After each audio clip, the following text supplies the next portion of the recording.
इस वीडियो में हम बात करने वाले हैं कि कैसे आप अपनी क्लोथिंग ब्रांड को ग्रो करोगे।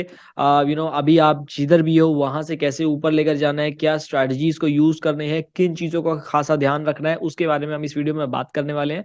तो आगे बढ़ने से पहले make sure that you subscribe to this channel, क्योंकि यहाँ पर आपको ई कॉमर्स, फेसबुक एड्स के रिगार्डिंग वीडियोस मिलती रहेंगी। तो make sure that you subscribe that this channel, ताकि आपको आगे जो भी वीडियोस आए वो आप मिस ना करो, और लाइक कर देना वीडियो को अगर आपको वीडियो अच्छी लगेगी तो शुरू करते हैं। सबसे पहली चीज तो अभी के टाइम पे अगर आप एक क्लोथिंग ब्रांड चला रहे हो, तो एक चीज जो मैं बहुत सारे अपने क्लाइंट्स के साथ भी देख रहा हूँ, प्लस अदर जो एड्स दिख रहे हैं मैं वो भी देख रहा हूँ कि सीजन को देखते हुए आपको आपके ब्रांड को आगे लेकर जाना है। ठीक है, ये काफी इंपॉर्टेंट है, मिस कर जाते हैं बहुत सारे लोग, स्पेशली जो नए लोग होते हैं वो मिस कर जाते हैं।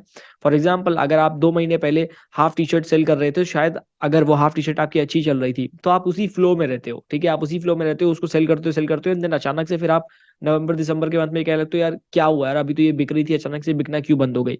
ठीक है, इसका मतलब अभी फिलहाल अभी के टाइम पे हाफ टी शर्ट तो कोई नहीं लेने वाला। ठीक है, या फिर द काइंड ऑफ मटेरियल जो आपका यूज हुआ है उस टी शर्ट को बनाने के लिए, अगर वो लेट्स सपोज कॉटन है, तो शायद अभी के टाइम पे कॉटन कम यूज होता है, जैसे चिकनकारी वगैरह होता है कुछ। ठीक है, तो वो भी अभी के टाइम पे कम होता है। ये टर्म्स मुझे इसलिए पता है क्योंकि हमारे कुछ क्लाइंट्स हैं ऐसे।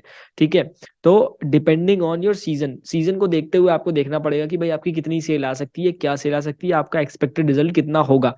अगर आप एक ऐसा कपड़ा जो कि गर्मी में बहुत ज्यादा बिकता है, उसकी सेल को आप विंटर की सेल से कंपेयर करोगे तो बहुत प्रॉब्लम आएगी आपको। तो मेक श्योर कि आपके पास आपका विंटर कलेक्शन हो, समर कलेक्शन हो, ये सारी चीजें रहे। ठीक है, अगर आप पूरा मेंटेन नहीं कर सकते तो ऐसा रखो कि भाई विंटर में आप विंटर की चीजें सेल कर रहे हो, समर में आप समर की चीजें सेल कर रहे हो। अब ऐसा भी नहीं कि सब लोग हुडीज ही सेल करने चले जाओ। ठीक है, जरूरी नहीं कि सब हुडीज ही सेल करो, डिपेंडिंग कि भाई आप किस तरह की चीजें, क्या चीज सेल कर रहे हो, आप किस पर्टिकुलर निश में हो, जो भी आपकी निश है। क्योंकि अगर क्लोथिंग में हो तो क्लोथिंग भी बहुत बड़ी है। ठीक है, क्लोथिंग में एक वेस्टर्न वियर हो गया, ठीक है, आपका या आप कह सकते हो कुर्की डिजाइन्स हो गई, या फिर प्रिंट ऑन डिमांड हो गया, या फिर एथनिक वियर हो गया, तो बहुत सारी चीजें हैं उसमें भी। तो आप किस कैटेगरी में आते हो वो काफी ज्यादा इंपॉर्टेंट हो जाता है। अब इसी कैटेगरी के साथ ही हमारा दूसरा पॉइंट आता है। दूसरा पॉइंट ये कि आप जो भी प्रोडक्ट सेल कर रहे हो, यानी कि जिस भी निश में हो, आपकी जो वेबसाइट है उस वेबसाइट का फील जो है वो उस पर्टिकुलर निश के अराउंड होना चाहिए। फॉर एग्जाम्पल, अगर आप प्रिंट ऑन डिमांड में हो, आप करके डिजाइन सेल कर रहे हो, तो उस टाइप की आपकी वेबसाइट होनी चाहिए, उस टाइप का फील वो वेबसाइट देनी चाहिए। ऐसा ना हो कि एकदम नॉर्मल सी वेबसाइट है, आप सेल कर रहे हो डिजाइन जिसमें मतलब बिल्कुल आप कह सकते हो, लेट सपोज कि आप हिप हॉप फैशन की वेबसाइट है आपकी, आप उस प्रोडक्ट, उन टाइप के प्रोडक्ट्स को सेल कर रहे हो, लेकिन जो आपका वेबसाइट जो फील दे रही है वो बहुत सिंपल सा है। ठीक है, तो शायद लोग उससे मैच नहीं करेंगे। ठीक है, तो वो चीज का ध्यान रखो कि जो आपकी वेबसाइट का फील है वो उस टाइप का होना चाहिए। अगर आपकी एथनिक वेयर की वेबसाइट है तो कलर कॉम्बिनेशन प्लस जिस तरीके का आपने होम पेज बनाया है वो सारी चीजें मैचअप रखें। ठीक है, ताकि लोग आपसे कनेक्ट कर पाए, आपकी वेबसाइट से लोग कनेक्ट कर पाए, and then they will go ahead आपके प्रोडक्ट को लेने के लिए। तो सीजन वाइज देख लीजिए कि आप जो सेल कर रहे हो एक्चुअल में वो बिकता भी है या नहीं। अब ऐसा भी नहीं होगा कि बिल्कुल ही खत्म हो जाएगी सेल। अगर आपकी सेल बिल्कुल ही नहीं आ रही है तो फिर आप कहीं ना कहीं बहुत ज्यादा गलत कर रहे हो। ठीक है, तो उस चीज का ध्यान रखो। हमारा जो तीसरा पॉइंट है, अगर आप क्लोथिंग ब्रांड में हो, अप्रैल इंडस्ट्री में हो, दैट इज मॉकअप्स। मॉकअप्स बहुत इंपॉर्टेंट होते हैं क्लोथिंग ब्रांड्स के लिए। ठीक है, क्योंकि वही एक ऐसी चीज है जो बाइंग डिसीजन को इन्फ्लुएंस करते हैं। अगर वो चीज लोगों को अच्छी लग रही है, वो देखने में लोगों को पसंद आ रहा है, देन बहुत हाई चांसेस है कि लोग डायरेक्टली आपके प्रोडक्ट को खरीद लेंगे, क्योंकि इसमें इम्पल्स बाई होता है। अगर आपके मॉकअप अच्छे नहीं है तो आपका प्रोडक्ट अच्छा नहीं लगेगा। आप चाहे जितनी भी अच्छी आपकी डिजाइन हो, चाहे जितनी भी अच्छे आपने रिसर्च किया हो, लेकिन अगर वो अच्छा दिख नहीं रहा है, आपका मॉकअप बेटर नहीं है, आपको रिजल्ट नहीं मिलने वाला। आप एड्स में कितना भी खर्चा कर दोगे, कितना भी ज्यादा आप टारगेटिंग कर दो, कुछ भी कर दो, रिजल्ट नहीं मिलेगा। ठीक है, तो मॉकअप पे ज्यादा ध्यान रखो। अगर आप खुद से प्रोफेशनल शूट्स करवा सकते हो दैट इज वेरी गुड, आप खुद से प्रोफेशनल शूट्स करवाइए, वीडियो शूट्स करवाइए, उनको आपकी वेबसाइट पे, उनके आपके प्रोडक्ट पेज पे रखवाइए। ठीक है, अगर आप नहीं कर सकते हो तो जो बाहर के एडिशनल ऐप्स आते हैं जैसे प्लेसिट वगैरह, उनका यूज करिए, उनका यूज करके आप मॉकअप क्रिएट कराइए और उनको यूज करिए आपके वेबसाइट पर, क्योंकि वो बहुत ज्यादा इंपॉर्टेंट है। और मैं बहुत ज्यादा इंफेसाइज कर रहा हूँ क्योंकि वो बहुत इंपॉर्टेंट है।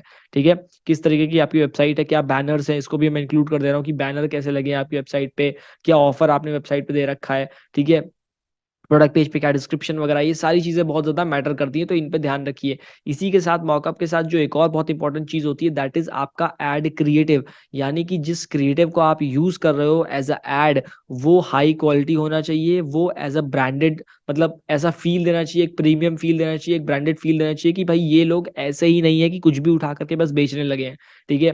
दे आर अ ब्रांड जिन्होंने शूट्स कराए हैं, जिनके पास अच्छे मॉकअप्स हैं, जिनके पास अच्छे प्रोडक्ट्स दिखने वाले हैं, ठीक है? वो ऐड सामने आ रहे हैं। देखो 2 टाइप के ऐड होते हैं, अगर एक बहुत ही अच्छा ऐड है, प्रोफेशनल ऐड है, तो आपको देखने से ही समझ में आ जाता है कि भाई ये ऐड एक अच्छी कंपनी का है। और एक नॉर्मल सा लेस पिक्सल वाला ऐड है, लो क्वालिटी वाला ऐड है, तो पहले ही आपका ट्रस्ट खत्म हो जाता है लोगों का, ठीक है? तो इस चीज़ पे ध्यान रखिए कि आपका मॉकअप हाई क्वालिटी हो, आपका जो ऐड क्रिएटिव है वो हाई क्वालिटी हो। दोनों चीज़ें जब अच्छी क्वालिटी की होंगी, तो आपको जो रिज़ल्ट है वो भी अच्छी क्वालिटी का ही मिलने वाला है, ठीक है? तो ये 2 चीज़ बहुत इंपॉर्टेंट है, आपके हाई क्वालिटी मॉकअप्स और आपकी अच्छे ऐड क्रिएटिव। इसके साथ हमारा जो नेक्स्ट पॉइंट है दैट इज़ कि आप फेसबुक एड्स में क्या स्ट्रैटेजी यूज़ कर रहे हो या फिर गूगल एड्स रन कर रहे हो, तो उसमें जो भी एडवर्टाइज़मेंट आपका चल रहा है उसमें आप क्या स्ट्रैटेजीज़ यूज़ कर रहे हैं, प्लस जो आपका प्रोडक्ट है वो उसका एक्चुअल कॉस्ट क्या है, कितना कॉस्ट आप बियर कर सकते हो ऐड के लिए, ये सारी चीज़ें आपको पहले क्लियर होनी चाहिए। फॉर एग्ज़ाम्पल अगर आपका प्रोडक्ट आप लेट्स सपोज़ आप एक शर्ट सेल कर रहे हो जिसका प्राइस ₹600 का है, ठीक है? ₹600 में आप सेल कर रहे हो।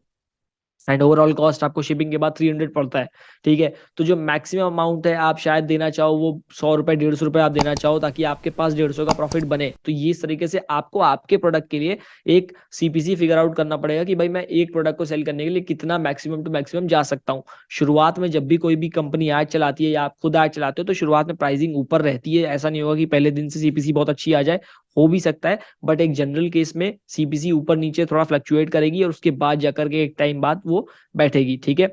तो आपको लेकिन पहले से पता होना चाहिए कि कितना रोआस आपको चाहिए, मिनिमम रोआस कि आप ब्रेक इवन पे रहो, कितना चाहिए कि आप प्रॉफिटेबल हो जाओ और कहाँ से आप लॉस में जाने लगोगे। ये सारी चीज़ें कैलकुलेट करने के बाद आप फेसबुक एड्स की ओर बढ़ते हो। अब फेसबुक एड्स को अगर आप खुद चला रहे हो तो मेरे चैनल पे बहुत सारी वीडियोज़ हैं, आप वो वीडियो से सीख सकते हो या फिर मैं एक वर्कशॉप करता हूँ, वो वर्कशॉप को आप जॉइन कर लो, डिस्क्रिप्शन में लिंक दिया होगा, आप उस वर्कशॉप को जॉइन कर सकते हो। और अगर आप एक अच्छी खासी क्लोथिंग ब्रांड हो जो अभी स्केल करना चाहते हो, आप ऑलरेडी एड्स रन कर रहे हो, सेल्स आ रही हैं बट अब आप स्केल करना चाहते हो तो आप हमारी एजेंसी की सर्विसेज ले सकते हो। डिस्क्रिप्शन में सब कुछ लिंक दिया हुआ है, आप सारे लिंक्स वहाँ से देख सकते हो, ठीक है? तो मेक श्योर कि जो भी आप स्ट्रैटेजी यूज़ कर रहे हो फेसबुक एड्स में, उसको थोड़ा-सा टाइम दो आप। वो स्ट्रैटेजीज़ के साथ जब ऐड चलें, टाइम दो, उनका डेटा नोटिस करो कि डेटा कैसा आ रहा है, उस डेटा के साथ फिर आपको आगे जाना है।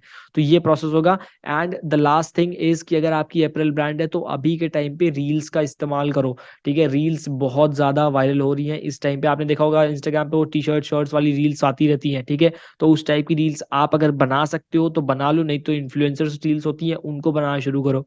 जितनी ज़्यादा आप रील्स पोस्ट करोगे, जितनी ज़्यादा अच्छी रील्स आप पोस्ट करोगे, उतना ज़्यादा आपको ऑर्गेनिक रीच मिलेगा और ऑर्गेनिक रीच आपके लिए बेसिकली एड्स के साथ-साथ जब आपको कुछ फ्री की सेल्स मिलेंगी, तो आपका कॉस्ट ऑफ एडवर्टाइज़मेंट भी कम हो जाएगा, ठीक है? तो इसलिए रील्स पर ज़्यादा फ़ोकस करो, कुछ अच्छे ब्रांड्स हैं, उनको आप देखोगे, अभी जो एक शार्क टैंक में एक ब्रांड आया था, जो कैप वगैरह सेल कर रहे थे अर्बन मंकी करके, उनकी रील्स आप देखो, बेसिकली उनकी रील्स कैप वगैरह की है, तो आपका जो प्रोडक्ट है, आप उसके प्रोडक्ट के हिसाब से वो रील्स क्रिएट कर सकते हो। उनकी रील्स काफ़ी व्यूज़ आ रहे हैं, काफ़ी क्या चलो अगर 10,000 भी व्यू आते हैं, 10,000 में से 1% का कन्वर्जन रेट रहता है, तो भी कुछ ना कुछ तो उनको ऑर्गेनिक मिल ही रहा होगा, ठीक है? तो वैसे आप भी कोशिश करोगे कि आपको ऑर्गेनिक व्यू मिले। ऐसा नहीं होता है कि आपको जितने व्यूज़ आएँगे उतनी ज़्यादा सेल आएगी। 1%, 1.5%, 2% का सेल रहता है उस पर्टिकुलर टोटल जो व्यूज़ पड़ते हैं उसमें से, ठीक है?